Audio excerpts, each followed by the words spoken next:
तो ये एक मैसेज है लोगों को दिखाने के लिए, कोई बिखराव नहीं है, सब इकट्ठा है। और जो लोग राजनीतिक रूप में लाइन में काम कर रहे हैं उनको समाज आगे दिखाएगा। और रही बात 5 करोड़ राशन की, तो इससे फर्क नहीं पड़ता है, समाज आज गैरराइज है, ताकत नहीं है। तो उन्हें सीखना है कि हमें शिक्षा फ्री चाहिए या राशन चाहिए 5 किलो। आपकी आर्थिक आय देखिए कहाँ पहुंच गई है, 5 किलो राशन में पेट नहीं भरता। एक व्यक्ति 2 चावल कितने दिन खा लेगा। हमें तो अगर चाहिए तो स्वास्थ्य फ्री चाहिए, एजुकेशन फ्री चाहिए, मेडिकल हेल्थ फ्री चाहिए। इन 5 किलो राशन से या बाजरे से कुछ नहीं होने वाला।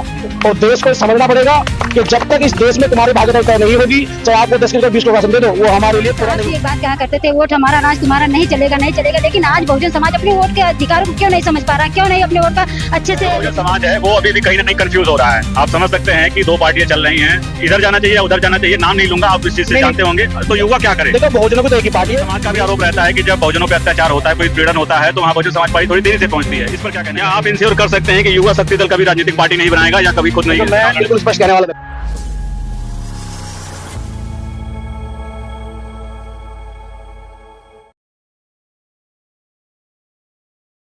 हमारे पीछे देख सकते हैं कि माननीय काशीराम साहब और बहन कुमारी मायावती जी और परम पूज्य बाबा साहब की प्रतिमा यहाँ पर लगी है। और यहाँ पर लोग, आज मैं बता दूं, आज 15 मार्च है। 15 मार्च को एक ऐसे मसीहा का जन्म हुआ था जो बहुजन समाज को एक माला में पिरोने का काम किए थे। आज हमारे पीछे आप देख सकते हैं युवा शक्ति दल के राष्ट्रीय अध्यक्ष रवि गौतम जी। मैं उनसे जानने का प्रयास करूंगी। सबसे पहले तो सर आप अपना पूरा परिचय बता दीजिए। हालांकि मुझे तो पता ही है, लेकिन हमारे दर्शकों को प्लीज आप अपना पूरा परिचय। देखिए, सबसे पहले तो आप सभी देशवासियों को माननीय साहब की जयंती की बहुत बहुत हार्दिक शुभकामनाएं। और मैं रवि गौतम युवा शक्ति दल का एक सिपाही हूं और माननीय काशीराम साहब का एक चेला हूं। आज माननीय साहब के जन्मदिन पर आदरणीय बहन कुमारी मायावती जी ने जो पूरे दुनिया में सबसे भव्य स्मारक बनवाया था, राष्ट्रीय प्रेरणा साहब के चाहने वालों को मेरी तरफ से बधाई। और एक अपील है कि आने वाले चुनाव में आदरणीय बहन कुमारी मायावती जी को मुख्यमंत्री बना करके माननीय काशीराम साहब को श्रद्धासुमन अर्पित करने का प्रयास करें। क्योंकि आप चाहे किन्हीं पार्टी दलों में चले जाओ, जब तक आपका अपना घर मजबूत नहीं है तो आप कुछ नहीं कर सकते। और जो लोग आज माननीय काशीराम साहब की जो भिन्न भिन्न दलों के लोग जो है जयंतियां मना रहे हैं, उनसे भी अनुरोध है कि अपना घर है वापसी करें, अपने घर में आए और अपने माननीय काशीराम साहब के बने हुए जो संस्थाएं हैं, जो उनकी बनाई हुई जो शाखाएं हैं, उन्हें मजबूत करने का काम करें। राजनीति एक अलग चीज है, लेकिन अपना परिवार मजबूत करना एक अलग चीज है।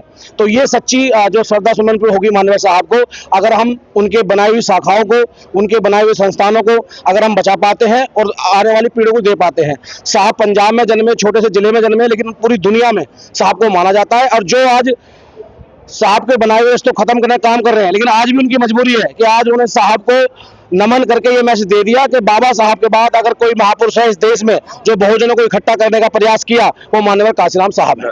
लेकिन सर माननीय काशीराम साहब बहुजनों को इकट्ठा करने का काम किए, लेकिन आज का जो दौर है वो बहुजन समाज जो बिखरा हुआ नजर आ रहा है, इस पे आप क्या कहेंगे? देखिए, चाहे बाबा साहब का समय रहा हो, माननीय काशीराम साहब जब जीवित थे वो दौर रहा हो, और आज बहन जी हैं, बहुत सारे लोग हैं इधर उधर भटकते रहते हैं, जब कुछ नहीं मिलता तो वो घर वापसी करते हैं। मैं ये बात राजनीति के लिए नहीं कह रहा हूँ, मैं बात कर रहा हूँ सामाजिक आंदोलन की, सामाजिक मूवमेंट की। उत्तर प्रदेश में आपने देखा होगा, देश का कोई भी आंदोलन हो, लेकिन उत्तर प्रदेश की भागीदारी इसलिए रहती है क्योंकि यहाँ पे 4 बार बहन जी मुख्यमंत्री रही, साहब ने सरकार बनाकर दी बहन जी को 3 बार, चौथी बार उसमें बनी। तो इसका मतलब ये है कि जब तक आपकी राजनीतिक जड़ें मजबूत नहीं होंगी, आप कहीं भी काम करते रहे। मैंने बहुत लोगों को देखा है कि जो लोग साहब के बनाए हुए जो है संस्थाएं हैं उनसे अलग तो हो गए, लेकिन उनकी दिल की धड़कन बहुजन मूवमेंट, बहुजन समाज पार्टी और साहब के लिए धड़कती है। तो आज मौका है अपने परिवार को मजबूत करने का, जब और पार्टी के लोग अपने अपने विचारों को बढ़ाने के लिए इस्तेमाल कर रहे हैं, तो आप लोग अपने वास्तविक अपने विचारों को बढ़ाने के लिए क्यों साहब के साथ काम नहीं करते, उनके बनाई हुई संस्था में काम नहीं करते? नाराजगियां होती रहती है, एक अलग विषय है। सर क्या लगता है 2027 में लोग बड़ी उम्मीद के साथ कह रहे हैं कि बहुजन समाज पार्टी 2027 में आएगी, लेकिन जब चुनाव का दौर आता है लोग जो कि 5 किलो राशन में, आधे पद्दे में, पौवे में, साड़ी में बिक जाते हैं, उन पे क्या कहेंगे आप? देखिए, आपको 2 चीज तो माननी पड़ेगी। पहली चीज ये है कि इस देश में सेकुलर है, कुछ लोग किस धर्म को मानते हैं, किसको नहीं मानते, लेकिन जब बाबा साहब काशीराम साहब की जयंती आती है तो चाहे वो कोई भी धार्मिक स्थल हो, कोई भी पॉलिटिकल व्यक्ति हो, वो साहब और बाबा साहब को जरूर मानता है। तो इसका मतलब है साहब ने ये पहल तो कर दी कि बिगर बहुजन मूवमेंट में कुछ नहीं होगा। उसी के साथ साथ जो लोग आज ये कह रहे हैं कि बिखराव है पार्टी का और लोग बिखरे हुए हैं, बिगर बहन जी के कुछ हो नहीं सकता। चाहे केंद्र की बात कर लो, राज्य की बात कर लो। आपने देखा होगा आज उत्तर प्रदेश में 2 जगह साहब को बड़ी तादाद में पार्टी के स्तर पर याद किया जा रहा है। एक लखनऊ में, एक दल स्तर में, पूरे देश में तो लोग कर ही रहे हैं। तो ये एक मैसेज है लोगों को दिखाने के लिए, कोई बिखराव नहीं है, सब इकट्ठा है। और जो लोग राजनीतिक रूप में लाभ में काम कर रहे हैं उनको समाज आगे दिखाएगा। और रही बात 5 करोड़ राशन की, तो इससे फर्क नहीं पड़ता है। समाज आज कैडराइज है, ताकत में। ये तो उन्हें सीखना है कि हमें शिक्षा फ्री चाहिए या राशन चाहिए 5 किलो। आपकी आर्थिक आय देखिए कहाँ पहुंच गई है। 5 किलो राशन में पेट नहीं भरता। एक व्यक्ति 2 किलो चावल कितने दिन खा लेगा? हमें तो अगर चाहिए तो स्वास्थ्य फ्री चाहिए, एजुकेशन फ्री चाहिए, मेडिकल हब फ्री चाहिए। इन 5 किलो राशन से या बाजरे से कुछ नहीं होने वाला।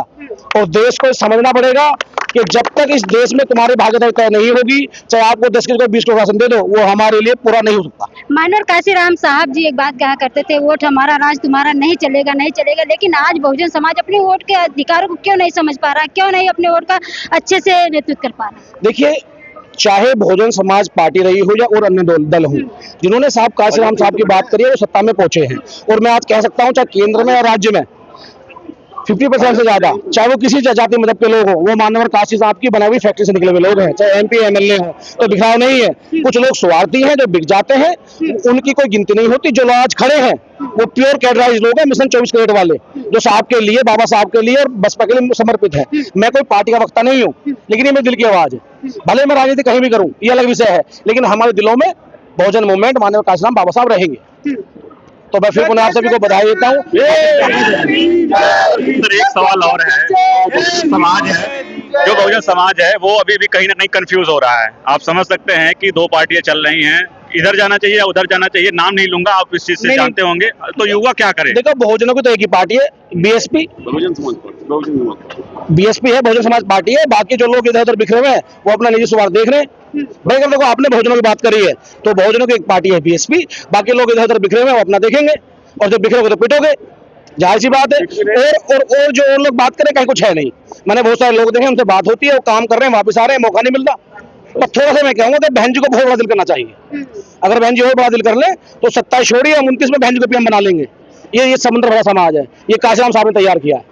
सर, समाज का भी आरोप रहता है कि जब बहुजनों पे अत्याचार होता है, कोई पीड़न होता है, तो वहाँ बहुजन समाज पार्टी थोड़ी देरी से पहुंचती है। इस पर क्या कहना चाहेंगे? देखिए, मैं इस बात को इतना कह सकता हूँ, भाई बहन जी पार्टी को देख रही है, उनके पदाधिकारी देख रहे हैं, उनकी पॉलिसी होती है काम करने की। बाकी से हम लोग काम कर रहे हैं युवा दल के माध्यम से, हम तत्काल पोषण काम करते हैं। लेकिन बात तो वही है, मैं बार बार कह रहा हूँ, अगर उत्तर प्रदेश में 4 बार CM बहन जी ना बना करती तो शायद वो ताकत हमें ना मिलती जो आज हम बड़ी स्पीड से पहुंच जाते हैं घटनाओं पे। तो घटनाओं को आप किसी पार्टी से नहीं जोड़ सकते। ठीक है, 10 तरीके होते हैं पार्टियों के, लेकिन जो संगठन होता है वो एक समाज परिवार का होता है, वो खड़ा हो जाता है। तो ऐसा नहीं है, अगर आप सरकार अपनी बना लोगे तो पीड़न होगा ही नहीं।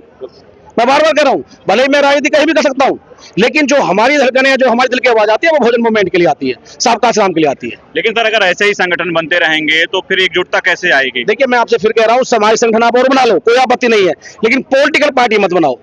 अपनी पार्टी को मजबूत करो। जैसे और संगठन है, RSS BJP के जो संगठन है वो हजारों की संख्या में है, लेकिन जब वो अपनी वोट करते हैं, लोग खींच बुलाते हैं, तो वो BJP को वोट करते हैं। तो हमें भी ऐसे करना चाहिए कि जब आप मेहनत करो, काम करो, जब आपको मौका मिले तो अपनी पार्टी को मजबूत करो। क्या आप इंश्योर कर सकते हैं कि युवा शक्ति दल कभी राजनीतिक पार्टी नहीं बनाएगा या कभी खुद नहीं? मैं बिल्कुल स्पष्ट कहने वाला व्यक्ति हूँ। मैं बहन जी से मिला हूँ, मैंने 55 मिनट जब मेरा टिकट हुआ उपचुनाव गाजियाबाद में, और 25 मिनट जब मेरा कटा, मैं साफ कहने वाला व्यक्ति हूँ, युवा शक्ति दल कभी पार्टी नहीं बनाएगा। इसका कार्यकर्ता कहीं भी राजनीति कर सकता है, बाबा साहब और माननीय काशीराम की चाहता को लेकर के, लेकिन पार्टी नहीं बनाएगा। आजीवन तक समाज रहेगा, वो समाज के लिए काम करेगा। हमारी पहली पसंद BSP है, बहन जी है, और आखिर तक भी रहेंगी। बाली राजनीतिक मुद्दा एक अलग चीज है।